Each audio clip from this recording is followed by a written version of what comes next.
Welcome back. In this video I'm introducing some ways of analyzing relationships between two numerical variables, specifically correlation and simple linear regression. So what's that all about? So far we've used scatter plots to look at relationships between two variables. Now correlation is a way to quantify the strength of that relationship, to quantify it in a way that's standardized so that we can compare it across many different variables. Regression then is a method of predicting values of the dependent variable based on values of the independent variable. They're very similar, so I'm going to introduce them together. As an example, I'm going to use the idea that the share of votes the Conservative Party in the UK receives is correlated with the age of the voters. So for that, we're going to look at the link between the median age in English and Welsh constituencies and the share the Conservatives gained in the last general election back in 2017. So when we just plot this as a normal scatter plot, we see that there's a link. So it does seem that with a higher median age in the constituency, the Conservative vote share increases. However, we have a couple of questions that we would like to answer. We might want to know how strong the link is, or we might want to know whether it's possible that this link just arose due to chance, rather than due to a real relationship between those two variables. The first one would be a typical question in descriptive statistics. How strong is the link in this sample? The second one, the normal question in inferential statistics. How confident can we be that this reflects a real relationship in the broader population? So the first thing to do in trying to figure out how strong that link is would be to add a so-called regression line, or a line of best fit. We've done that here.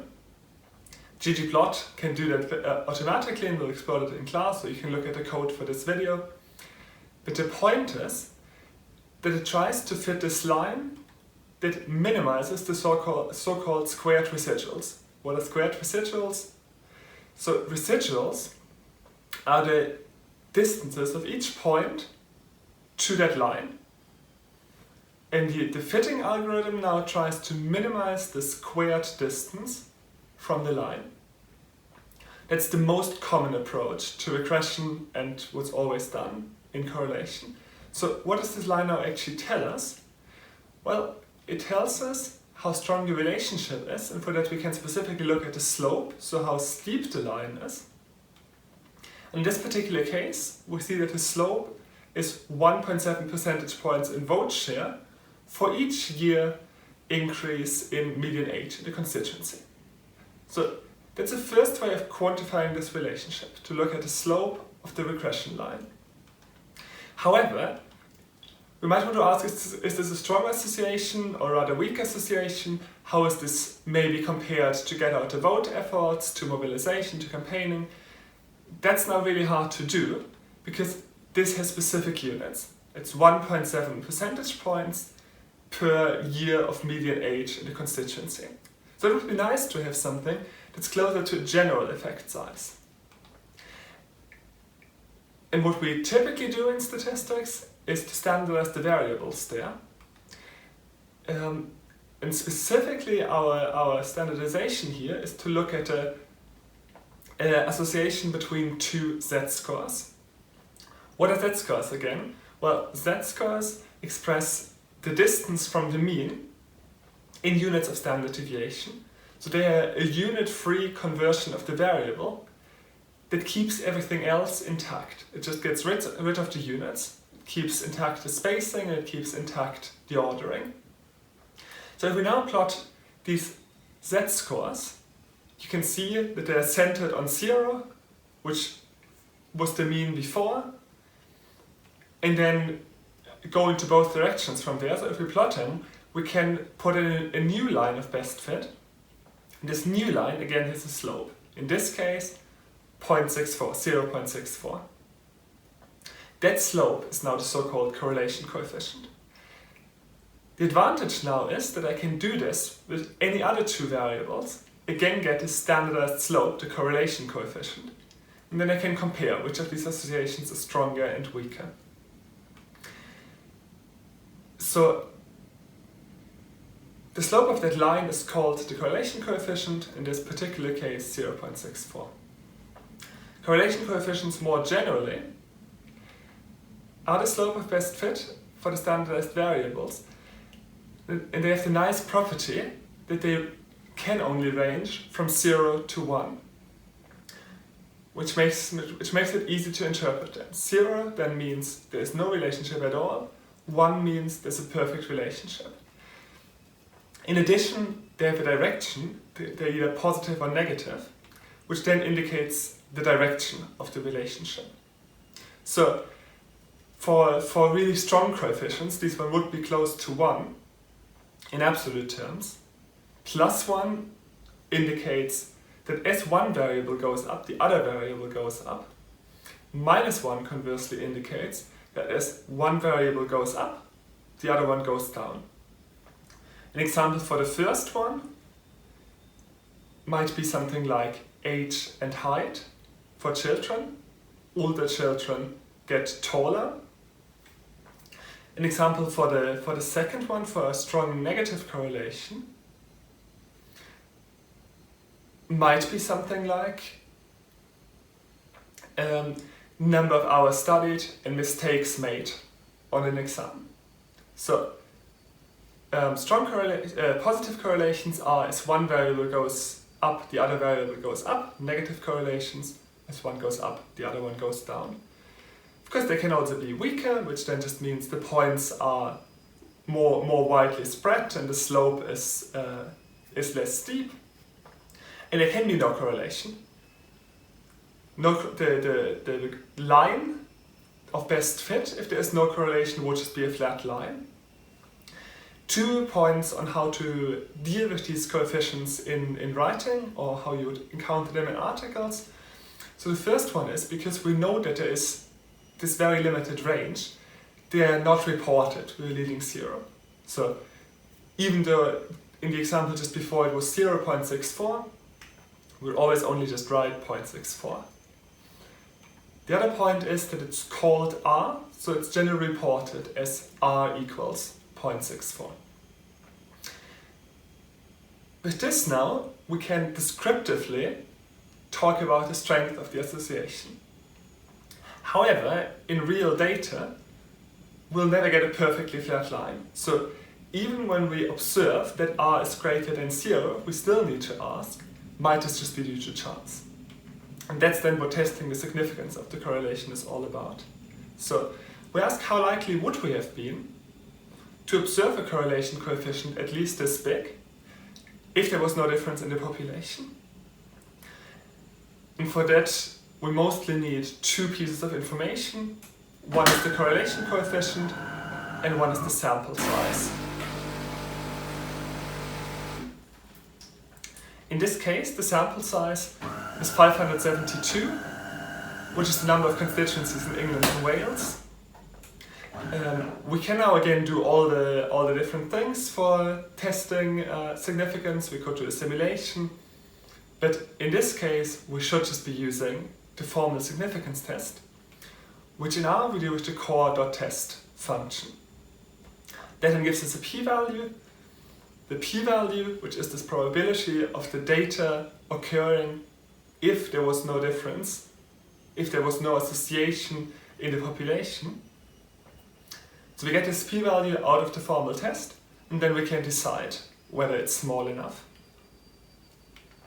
So let's run this function. To run the function, we need to give it the 2 variables that we are testing the correlation for.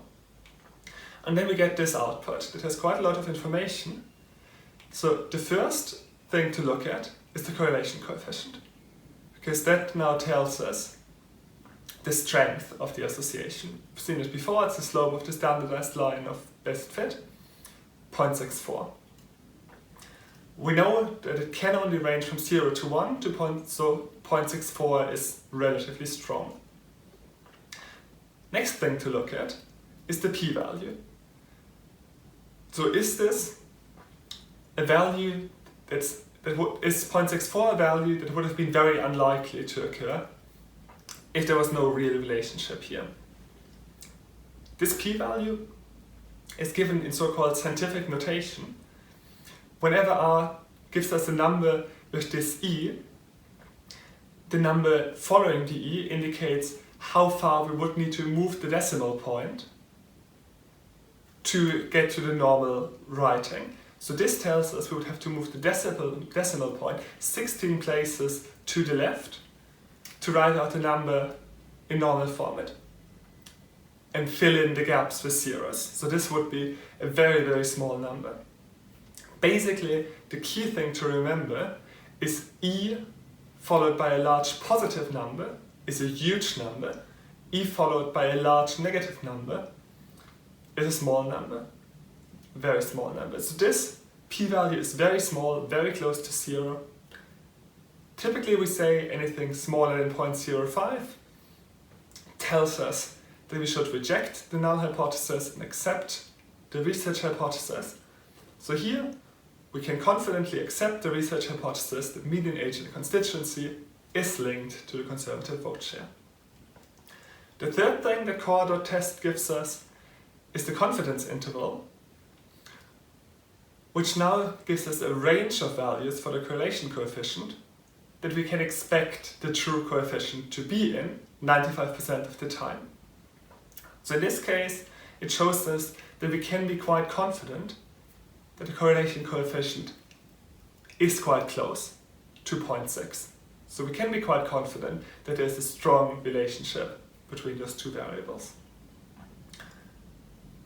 So this is a really nice thing to be able to do across many different variables.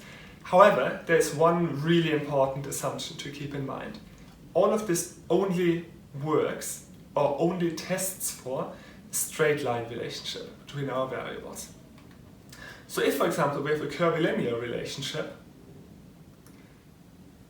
the correlation coefficient will be 0. So if you test this without looking at the data, you might conclude that the two variables are not related. That would clearly be nonsense, given that in this case, one can be perfectly predicted by the other. So look at the data to figure out whether the straight line assumption is actually justified. If it is, the correlation coefficient allows us to see whether there is a relationship. If it's not, more advanced methods are needed. Or we need to transform the data in a way that gives us a straight line.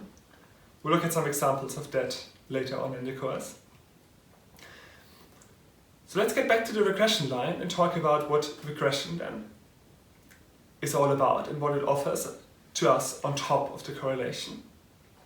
So if we have this line, it also allows us to predict the expected conservative vote share for any constituency. To be able to do that, we already have the slope, so we know what a change in median age does, but we still need to know the intercept. What's the intercept? It's kind of going back to secondary school maths. If we have a line, we can describe that line by the slope and by the intercept, which is the point where the line crosses the y-axis. And then we get the formula for the y value being the intercept plus the slope times the x value. So, in a very basic example, my spending in a bar would be the entrance fee to the bar, the intercept, plus the number of drinks times the price per drink, which would then, the price per drink would then be the slope. These are the two values we need, because then we can write out the equation. In this case, the intercept would be the conservative vote share in a constituency of median age 0. Clearly, that has no practical implication. The intercepts rarely have a practical implication. Still, we need it to be able to construct the equation. To calculate the slope and the intercept, we typically use the LM function in R. LM stands for linear model. So to do that, we would use the formula notation again, as we did in the t-test a while back, and write conservative vote share is predicted by median age, and then give it the data that the information is, that variables are stored in. And here I'm piping it into the summary function to get a nice printout of the results. The printout then looks like this. Lots of information. Most of it is really not relevant right now. The two important pieces are the slope, and we've already seen this, 1.7 percentage points for each increase in median age of 1 year, and then the intercept. Now we have those two numbers. We can write out the regression equation, and we can use this equation to predict the expected vote share, for example, for a constituency with a median age of 44. Plugging it into the equation would give us an expected vote share for the Conservatives of around 48%. Clearly, that's not the share that the Conservatives get in all constituencies with that median age.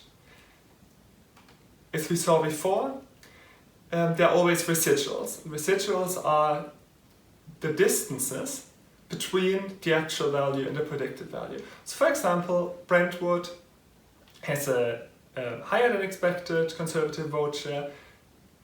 Tynemouth has a lower than expected Conservative vote share.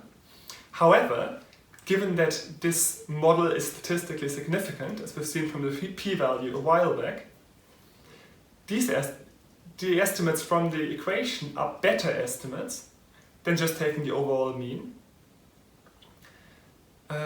So this is of course not hugely insightful if we do it with data where we already have the correct values, but we could use this to estimate the result in newly created constituencies, for example.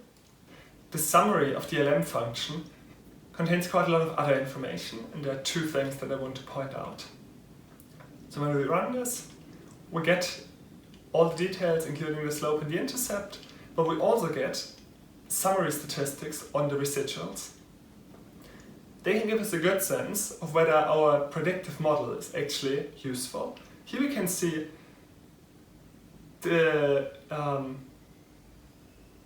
residuals for the middle half of values from the first quarter to the third quarter. We can see that they're actually quite reasonable. In the middle half, our estimates are at most by 7 or 8 percentage points off. However, looking at the extreme values, we see that it has some constituencies where we are completely off. Looking at the minimum value tells us there's one constituency where our estimate would be 35 percentage points off. So the model does tell us something. There are clearly cases to look at more closely, and there are probably other variables to look at. The second thing to consider in the output is the so-called R squared. The R squared is very similar to the correlation coefficient in that it gives us a standardized measure of how well the model explains the variance in the outcome variable. It's again bounded by 0 and 1. It's always smaller than the correlation coefficient. In these special cases where the model only has one predictor variable, it's the square of the correlation coefficient. So here, 0.41 indicates that the model actually explains quite a large share of the variance in the dependent variable, in the vote share. This becomes particularly interesting when we have more than one predictor in the model. That's something we're going to look at next week. For now, what are the key things to remember? So the first is simple linear regression and correlation are two very closely related methods to quantify the relationship, the strength of the relationship between two variables. They're based on the idea of plotting this line of best fit into a scatter plot. So a very good practice when you think about running these statistical analysis is to start with a scatter plot. Think about what it looks like to you, then add the line of best fit, and then take it from there. When you have this line of best fit, the slope of the line indicates by how much a change of 1 in the independent variable affects the dependent variable, or if we standardize both variables, it then gives us the standardized correlation coefficient called R. It has the nice property of being bounded by -1 and +1, showing us whether the relationship is positive or negative and showing us how strong it is. If we look at the unstandardized line of best fit between the two variables as they are, we get a slope and an intercept, and they together then allow us to build a very simple predictive model to look at the values that we would expect the dependent variable to take on at given values of the independent variable. Of course, we'll be running some more examples in class and address any questions, so I'm looking forward to seeing you there.